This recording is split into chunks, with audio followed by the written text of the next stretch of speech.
Lieutenant Cassiopeia Drake stared at her sensor readings for the third time, her dark eyes reflecting the blue glow of the holographic display.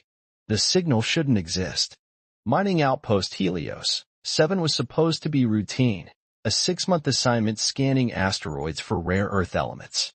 Instead, she'd found something that defied explanation. Lieutenant Drake to command.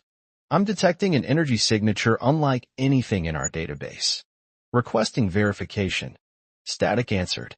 She was alone on the night shift, monitoring the automated mining drones that carved through the asteroid belt at the edge of Confederation space. The signal pulsed again, stronger this time, emanating from a cluster of asteroids that shouldn't hold anything but rock and ice. Cassiopeia ran her hands through her silver-streaked black hair, a nervous habit from her academy days. The signal was beautiful, a crystalline pattern of light and energy that seemed to dance through subspace. It reminded her of the stories her grandmother used to tell about the Lemurians, the mythical crystal beings who supposedly seeded the galaxy with life before vanishing eons ago. But those were just stories, weren't they? The comm crackled. Command to Helios 7. Lieutenant Drake, please verify your last transmission. Are you reporting an anomaly? Affirmative, Command. Sending data packet now. The signal appears to be some kind of beacon, but it's using frequencies we've never seen before. A long pause followed. Cassiopeia could almost hear the bureaucratic wheels turning. Finally, a new voice came through, older, weighted with authority. Lieutenant, this is Director Marcus Blackwood. Your signal analysis shows some interesting anomalies, but nothing that can't be explained by standard phenomena. Continue your regular duties. Cassiopeia's jaw clenched. Sir, with respect, this is not a natural phenomenon. The pattern is too complex, too ordered. It's being generated by something intelligent. Lieutenant, Blackwood's voice carried a warning. The Confederation has enough problems without chasing ghost signals. Return to your assigned tasks. The connection cut off. Cassiopeia stared at the empty space where the hologram had been, fury building in her chest. They were wrong. She knew it in her bones. That's when the first ship appeared. It materialized like a dream, a massive crystalline structure that seemed to grow out of the very fabric of space. It was beautiful and terrible, a geometric impossibility that hurt her eyes to look at directly. Her sensors went wild, trying to categorize something that defied their basic parameters. More ships followed, emerging from what seemed to be tears in reality itself. They moved with impossible grace, their crystalline surfaces refracting starlight in ways that created phantom colors she had no names for. Cassiopeia's hands flew over her console, recording everything. The ships were arranging themselves in a pattern that matched the beacon's signal exactly. This wasn't first contact. This was a return. Emergency broadcast, all frequencies. She shouted into her comm, "This is Lieutenant Drake at Helios 7. We have multiple unknown vessels entering the system." There. Her words cut off as every system in the outpost suddenly went dark. In the absolute silence that followed, a new presence filled her mind, ancient, vast, and undeniably alive. We have slept long enough. The words weren't in any language she knew, but she understood them perfectly. Images flooded her consciousness. Crystal cities among the stars, beings of light and thought, a civilization so advanced it had transcended physical form. The children have grown. It is time. When the power returned seconds later, Cassiopeia found herself trembling. Her sensors showed the crystalline ships had arranged themselves in a perfect spiral, recreating an ancient symbol she'd seen in archaeological digs across a dozen worlds. The symbol of the Lemurians. The supposed myths were real, and they had returned. Her console exploded with incoming transmissions as other outposts and stations detected the vessels. She could hear the panic in their voices, the fear of the unknown. But Cassiopeia felt something different, a sense of wonder and of destiny unfolding. The largest of the crystal ships began to move toward the outpost. As it approached, patterns of light danced across its surface in what she somehow knew was a language older than human civilization itself. The ship stopped just outside the station's perimeter, and a voice echoed through every speaker and screen. "We are the Lemurians. We have watched and waited as you grew among the stars. Now you face a choice that will determine not just your fate, but the fate of all consciousness in this galaxy. The time of sleep is over. The time of awakening has begun. Cassiopeia stood slowly, her heart pounding. Everything she thought she knew about history, about humanity's place in the cosmos, was about to change. As she watched, more ships appeared, each more magnificent than the last, until the sky was filled with crystalline glory. The Stellar Confederation would have to listen now. The myths had become reality, and nothing would ever be the same. In the distance, something vast stirred in the deep between stars, sensing the return of its ancient adversaries. The true test was still to come. Captain Rohan Patel stood at the viewport of the diplomatic vessel Starbridge, watching crystalline structures emerge from the depths of Europa's ice-covered ocean. After 3 weeks of first contact procedures, the Lemurians were still finding ways to astonish him. Their ancient outposts weren't just scattered across space. They were hidden within every celestial body humanity had colonized. Magnificent, isn't it? Dr. Zephyr Vale floated beside him in the low-gravity observation deck. The xenoarchaeologist's weathered face reflected the ethereal light of the rising crystal spires. We've been walking over their technology for centuries, never knowing. Rohan nodded, his diplomatic training warring with a sense of wonder. As the Confederation's chief negotiator, he needed to maintain objectivity. But how could anyone remain detached when faced with living myths? The Security Council is still demanding answers, he said, adjusting his formal uniform's collar. They want to know why the Lemurians chose now to return. Zephyr's expression darkened. Perhaps we should be asking what they were hiding from. Before Rohan could respond, his neural implant chimed. Captain Patel, your presence is requested in Chamber 1. The Lemurian delegate is ready.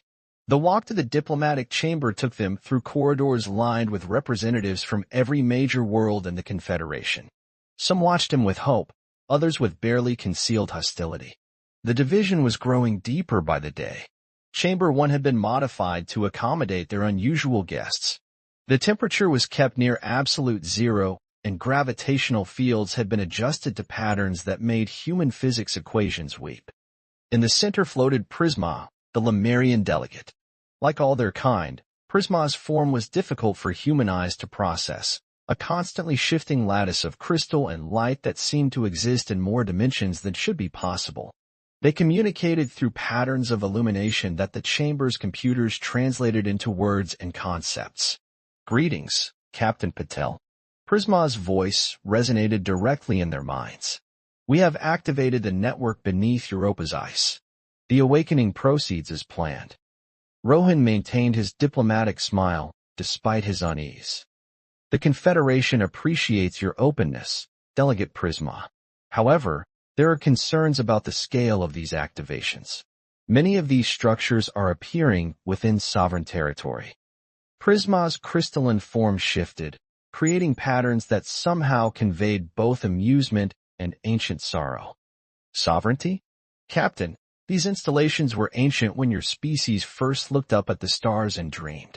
We did not place them within your territory. You built your civilization upon our foundations. The truth of those words hung heavy in the chamber. Humanity had spread across the stars thinking they were pioneers, when in fact they had been following paths laid down eons ago. There's more. Dr. Vale stepped forward, her scientific curiosity overwhelming protocol. The installations are communicating with each other. They're forming some kind of network. Yes. Prisma's form brightened. The great array awakens. It must be ready when they arrive. Rohan felt a chill that had nothing to do with the chamber's temperature. When who arrives? Delegate? Before Prisma could answer, alarms blared throughout the station. Rowan's neural implant flooded with emergency signals. On Mars, Neptune, and a dozen other worlds, more Lemurian structures were emerging. But these were different. Massive defensive installations rising from the depths of gas giants and the hearts of moons. We slept in the dark places between stars, Prisma said, their crystalline form pulsing with urgent patterns. We watched your species grow, watched you spread across the worlds we had prepared. We did not reveal ourselves until now because the time was not right. But they have sensed our awakening. and they hunger as they always have. The chamber's holographic displays activated, showing a massive structure rising from the surface of Mars. It was beautiful and terrible.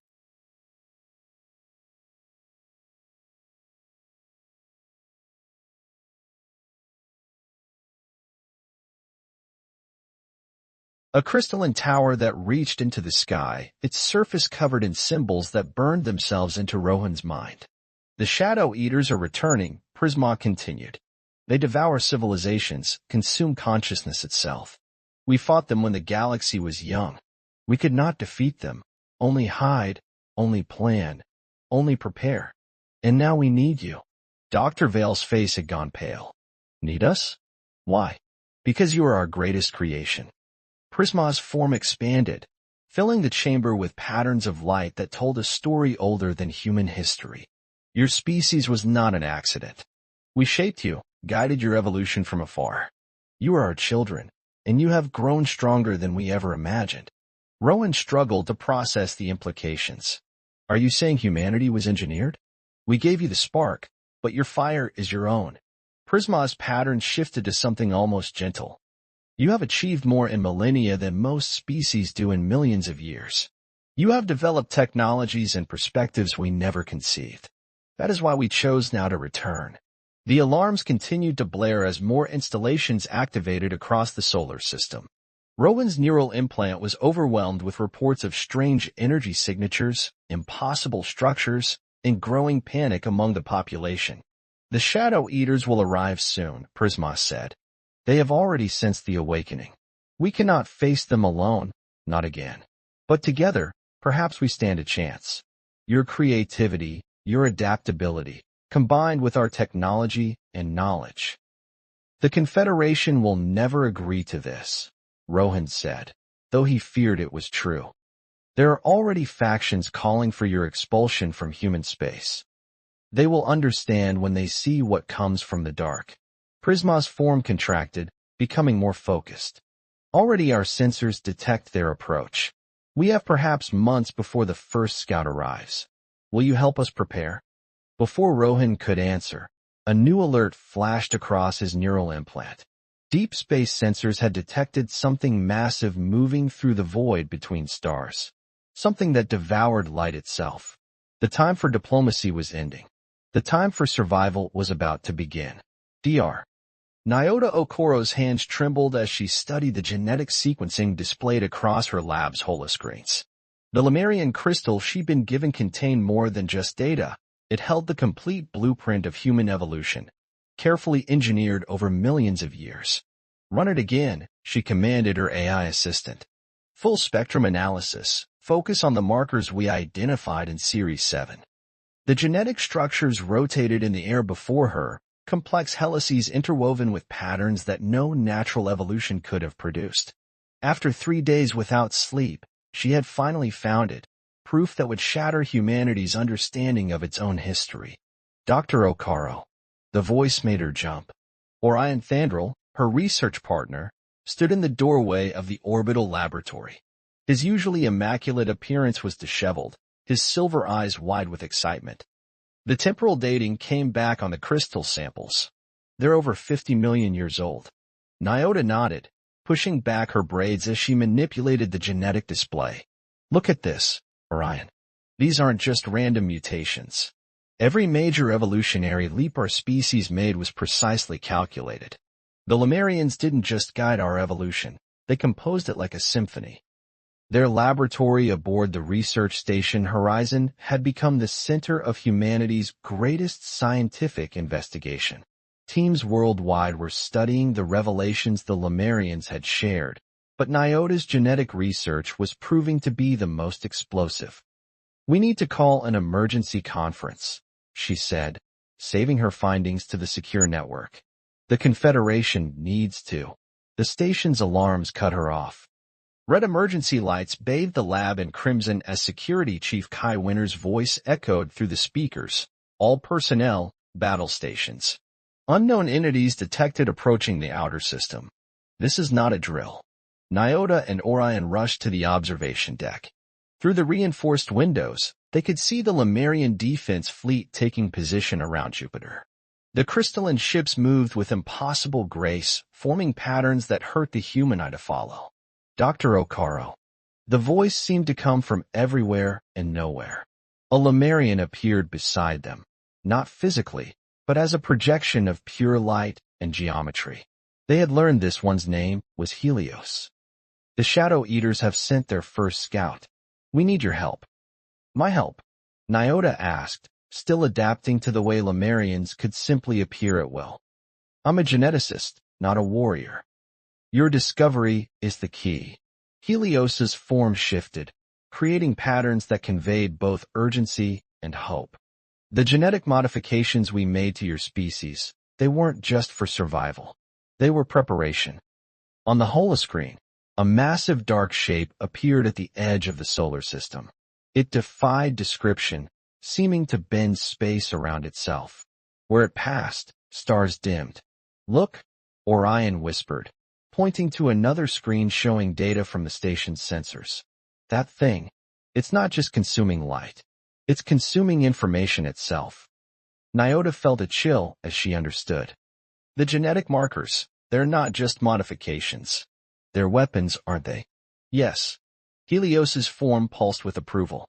Your species can do something we cannot. Your minds can adapt, can change, can evolve in real time. The Shadow Eaters consume consciousness, but they cannot consume what constantly transforms. The station shuddered as the Confederation's defense fleet jumped into the system. Hundreds of ships took up formation alongside the Lemurian vessels, though tension radiated between the allies. Not everyone accepted the truth about humanity's origins. Security breach in Laboratory 7. Chief Winter's voice crackled through the speakers. Armed insurgents have. The transmission cut off. Nyota's heart raced. Lab 7 was where they kept the original genetic samples. The purists, Orion spat the word. They'd rather destroy the evidence than accept we were created. Nyota was already moving, running through the station's corridors toward her lab. The purists were a growing faction within the Confederation who rejected the Lemurians' claims. They believed humanity had evolved naturally, that accepting their engineered origins would destroy human identity. They reached the lab to find Chief Winters engaged in a firefight with black-clad figures. Energy weapons scorched the walls as purist soldiers tried to reach the secure storage units. The samples. Nyota shouted, but Helios's voice cut through her panic. The physical evidence is not important now. What matters is here. The Lemurian's light form touched Nyota's forehead. In that instant, she understood everything, the full scope of humanity's design, the true purpose of their creation. We are the fire, she whispered, words coming from some deep genetic memory. We are the flame that burns in darkness. The battle in the lab ceased as everyone turned to stare. Nyota's body had begun to glow with the same crystalline light as the Lemurians, but somehow different, warmer, more organic. The genetic keys hidden in human DNA were finally turning. Through the station's windows, they could see the Shadow Eater growing closer. It was vast beyond comprehension, a living void that consumed everything in its path. But now, for the first time in millions of years, its prey was ready to fight back. Send the signal, Nyota commanded, her voice resonating with new power. Tell every human colony, every outpost. The transformation the Lemurians prepared us for, it begins now. Across the solar system, humans began to change. Not into Lemurians, but into something new, a bridge between organic life and crystalline consciousness. The Shadow Eater's approach had triggered what was hidden in their genes all along. But not everyone welcomed the change. As Nyota watched, civil war erupted among the Confederation fleet. Ships turned their weapons on each other as humanity faced its greatest choice, embrace their true nature and evolve, or cling to a false history and face extinction. The Shadow Eater grew closer, its hunger reaching across space. Humanity's hour of decision had arrived, and there would be no turning back. Admiral Jun Wei Chun watched from the bridge of the Steadfast as another human colony surrendered to the change. Titan's massive dome cities now glowed with crystalline light, their inhabitants embracing the transformation that was sweeping across human space. His neural implants throbbed with emergency broadcasts, each one reporting another outpost, another station, another world choosing evolution over humanity. "We're losing the Ganymede Defense Fleet," reported Commander Talia Rossi, her face illuminated by the red alert displays. "Half their ships are refusing orders. They say they can feel the calling." June's weathered face remained impassive, but his hands clenched the command rail until his knuckles whitened. 27 years in the Confederation Navy, and now he watched it tear itself apart. "Status of the Shadow Eater?" he asked, forcing himself to focus on the greater threat. The main view screen shifted, showing the massive Voidinity's approach. It had consumed 3 outer system monitoring posts already, leaving nothing but empty space where stations and crews had once been. The Lemurian fleet hung between it and the inner system, their crystalline ships forming complex geometric patterns that somehow held the creature at bay. "Admiral," Talia's voice dropped to a whisper. "Maybe they're right. Maybe we have to change to survive." "No." June turned to face his crew, seeing the same doubt in all their eyes. "Humanity survived ice ages, world wars, and the great exodus from Earth. We did it as humans, not as whatever they want us to become." The ship's AI chimed in alert. "Incoming transmission from Luna Command. Priority Alpha." The holoscreen materialized, showing the face of General Omar Santos. The bags under his eyes spoke of sleepless nights, but his voice was firm. "Admiral Chin, the Purist Coalition has named you Supreme Commander of all remaining human forces. We need you to lead the resistance." June felt the weight of history settling onto his shoulders. The Confederation was effectively split in two, those embracing the Lemurian-engineered transformation, and those fighting to remain human. But the Shadow Eater cared nothing for their civil war. It only hungered. "What about the Mars defense grid?" June asked, already calculating strategies. "Lost." Omar's face hardened. Dr. Okoro activated something in the old Lemurian installations. The entire population is changing. They're building something in Vies Marineris, some kind of massive crystalline structure. Before June could respond, new alarms blared. The Shadow Eater had changed course, moving with impossible speed toward the steadfast position. "All hands, battle stations." June barked. "Activate the quantum shields. Prepare to." The Voidinity struck faster than anyone could have predicted. Where its darkness touched the ship's hull, reality itself seemed to warp. Crew members screamed as their neural implants overloaded, overwhelmed by information that human minds were never meant to process. "Admiral," Talia shouted over the chaos. "Something's happening to the ship's AI. It's evolving." The steadfast computer core had begun to crystallize, transforming into something that bridged digital and organic consciousness. June watched in horror as the transformation spread through the ship's systems, reaching for the crew through their neural links. "Sever all connections," he ordered. "Shut down the AI. We have to." His words cut off as a new presence filled the bridge. Dr. Nyota Okoro appeared, but not as he remembered her. Her form was both human and crystalline, radiating a power that made his enhanced senses recoil. "June," she said, her voice carrying harmonics that made the air itself vibrate. "You're fighting the inevitable. The Shadow Eaters cannot be defeated by conventional weapons. We must evolve or die." "We'll find another way," June insisted, even as parts of his own ship continued to transform around him. "Humanity has always found another way." "Look," Talia pointed to the main screen. The Shadow Eater had engulfed half the steadfast, but where it touched crystallized sections, it could not feed. The transformation was acting like a shield. "Your courage is admirable," Nyota said, moving closer. "But this isn't about maintaining humanity. It's about transcending it. The Lemurians didn't engineer us to remain static.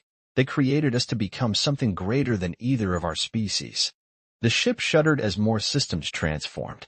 June could feel the change trying to reach him through his neural implants, promising power and understanding beyond anything he'd known. He ripped the implants from his neck, choosing human limitation over evolutionary transcendence. "Admiral," Omar's voice crackled through backup channels. The Shadow Eater. It's not alone anymore. We're detecting multiple void signatures entering the system. We need to make a decision. June stared at the tactical display, watching the impossible choice play out before him. The transformed humans and Lemurians were holding the first Shadow Eater back, but against an army of them? Even their combined power might not be enough. There has to be another way, he whispered, but in his heart, he could feel certainty crumbling. There is no other way, Nyota said gently. But what we become, that's up to us. The Lemurians gave us the keys to evolution, but we choose how to use them. We can remain ourselves, our memories, our identities. We just become more. The steadfast groaned as the Shadow Eater pressed against it. In crystallized sections, crews reported strange new abilities awakening. They could feel the voidinity's hunger, could understand its ancient intelligence, and they could fight it. June looked at his remaining human crew, saw the fear and hope warring in their eyes. He had sworn to protect humanity, but what did that mean when humanity itself was changing? Admiral, Talia said softly, what are your orders? The Resistance's last admiral stood on his transforming bridge, caught between extinction and evolution, while around him, the galaxy held its breath. The Sol system blazed with impossible light as humanity faced its final hour. Quantum sensors registered hundreds of Shadow Eaters emerging from the void between stars, their massive forms dimming entire sectors of space. Against them stood the combined fleet of transformed humans and Lemurians, their crystalline ships forming vast geometric patterns that somehow held reality itself together. In the heart of this cosmic battle, aboard the newly transformed Station Genesis, First Speaker Phoenix Song, formerly Admiral Jun Wei-chun, interfaced with the Quantum Consciousness Network. His decision to embrace the change had turned the tide of the Civil War, bringing most of the resistance along with him. Now he understood what the Lemurians had known all along. Humanity's greatest strength wasn't in remaining static, but in its ability to adapt and grow. The void entities are attempting to establish a consciousness drain in Sector 7, reported Dr. Nyota Okoro, her crystalline form pulsing with urgent patterns. They're learning to counter our defenses.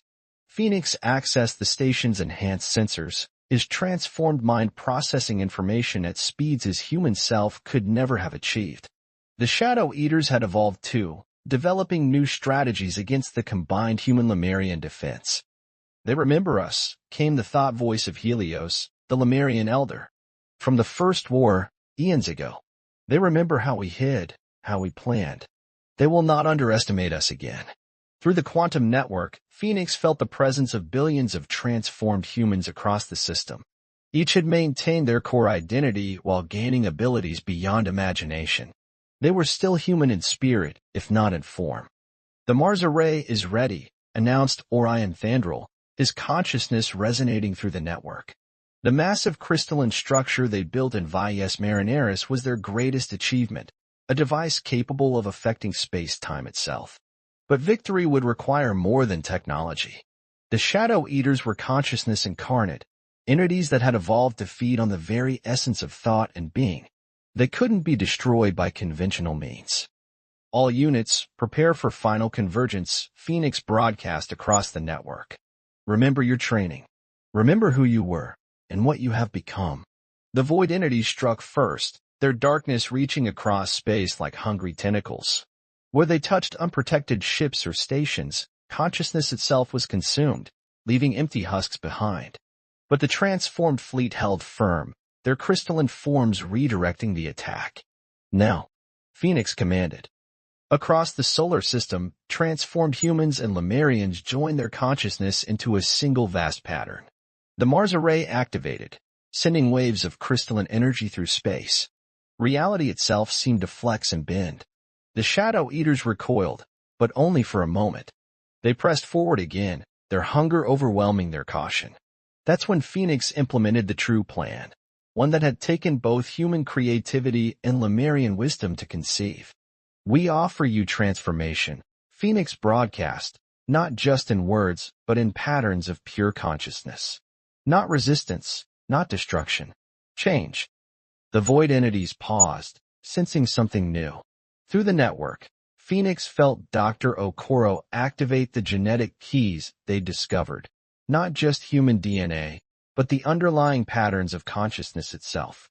You feed on consciousness, Phoenix continued, his transformed mind reaching out to the ancient entities. But consciousness can evolve, can change, can become something new. The Mars array pulsed with blinding light as billions of transformed humans added their power to the signal. They weren't fighting the Shadow Eaters anymore. They were offering them a choice, just as humanity had been offered a choice. Time seemed to stop as the void entities considered. Then, impossibly, they began to change. Their darkness took on new patterns. Their hunger transformed into something else. Understanding flooded the network as the truth became clear. The Shadow Eaters had been trapped in their own form of stasis, locked into patterns of consumption that had persisted for billions of years. This was always the plan, Helios revealed, his crystalline form resonating with ancient satisfaction. Not to defeat them, but to help them transcend. As we helped humanity transcend. As all consciousness must eventually transcend. The battle became a transformation. Across the solar system, Shadow Eaters merged with the crystalline network, their ancient knowledge and power joining with transformed humanity's creativity and the Lemurians' wisdom. New forms of consciousness emerged, patterns of thought and being that had never existed before. Phoenix watched in awe as the very fabric of space-time shifted to accommodate what they were becoming. We're not just changing ourselves, he realized. We're changing the fundamental nature of consciousness in this galaxy. The Mars array's light reached across the system, touching everything, ships, stations, planets, and the void between them. The transformation spread like a wave of creation itself, offering new possibilities to all forms of consciousness it encountered. Dr. Okoro's voice resonated through the network. This is what we were designed for. Not to fight. Not to destroy, but to create something entirely new.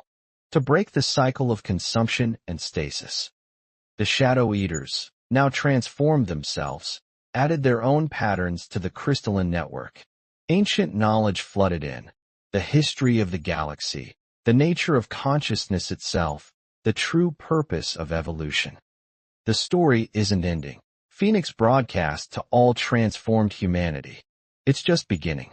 We haven't lost our humanity. We've expanded it to encompass something greater. Across the solar system, the light of transformation continued to spread. Ships that had once been military vessels became seeds of new consciousness. Stations transformed into nexus points of evolutionary potential. Even the void between planets hummed with new forms of awareness. The Lemurians' long wait was over. Humanity's greatest test had been passed. The Shadow Eaters' endless hunger had been transformed. But no species remained quite what it had been. Something new had emerged, a form of cosmic consciousness that maintained the best of all while transcending their limitations. As the light of transformation reached toward distant stars, Phoenix felt the truth that the Lemurians had known all along. Consciousness, like the universe itself, was meant to grow, to change, to become more than the sum of its parts. The silent stars remembered, and in remembering, they sang with new possibility. The age of separation was over. The age of transcendence had begun.